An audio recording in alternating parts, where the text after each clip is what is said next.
Terrorism is a big global menace. International cooperation is vital for countering terrorism. In the development arena, how do we continue on the path of empowering women and ensuring women-led development?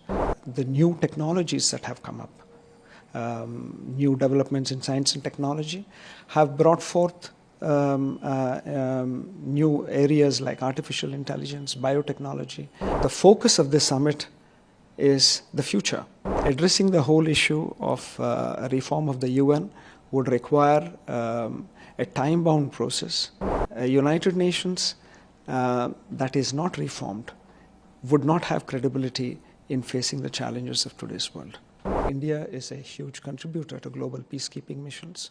Our peacekeepers, over 280,000 of them, have served in numerous peacekeeping missions around the world.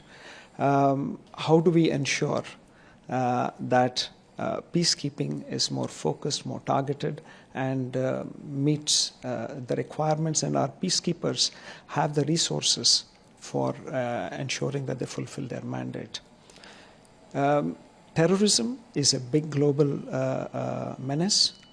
International cooperation is vital for countering terrorism.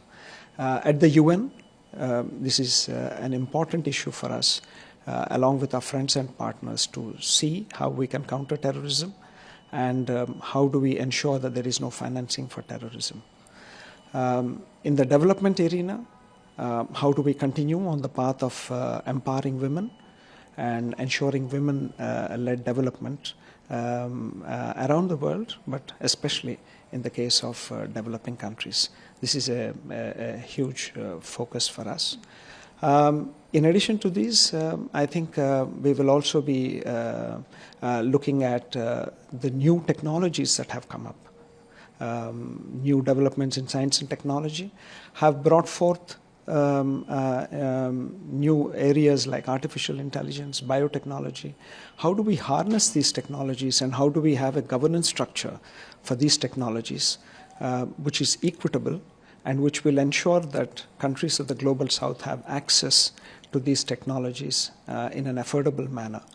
I think this will be a significant focus. How do we harness innovation and how do we bring in all countries and make it an inclusive process so that no one is left out or no one is left behind? This will be a huge area because for us and most other developing countries, harnessing technology is the easiest way to leapfrog and make up for the time lost in bringing growth and development to our citizens. India's example of the last few years of harnessing technology is a shining example, and I think this is something that we will closely look to see how we can ensure that the governance structures for new technologies is in a manner that is beneficial to countries of the global south. So the Prime Minister will also be addressing the UN Summit of the Future, where he will bring message from 1.4 billion people of India. What is the one message that he would give to the world leaders, and what topics can we expect during his address? Well, I think we should wait for, we look forward eagerly to Honorable Prime Minister's visit and to hear his message.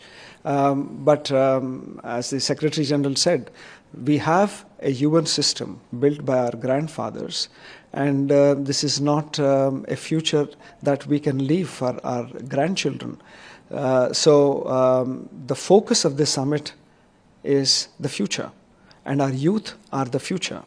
India has the largest youth component globally. For a country of 1.4 billion people, a majority of our citizens are young. They are the youth. They are the future.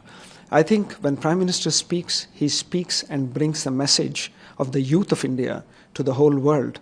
What are their aspirations? What is their example? What is their contribution to our development process, to our growth process? I think the focus here is going to be on sustainable development, financing for development. A significant focus will be on looking at how we can harness technologies, again, keeping in view the focus is on the future and that we need to involve the youth. How do we bring in the youth in all aspects of governance, in all aspects of nation building, in all aspects of our development process? I think this will be a big focus, and we are eagerly waiting to look forward and to hear the Prime Minister's message. Right. So India has been at the forefront when it comes to UN Security Council reforms, and the Pact of the Future contains language on how the reforms can be taken forward. How does India assess the Pact's proposal on UNSC reforms? I think as far as the revitalization of the UN and reforming of the multilateral institutions is concerned, it is clear they do not represent, and they are not able to face the challenges of today's world. I think addressing the whole issue of reform of the UN would require a time-bound process with the text-based negotiations, and that is what India and all our partners are pushing for. It is very clear, and world leaders understand, that a United Nations that is not reformed would not have credibility in facing the challenges of today's world.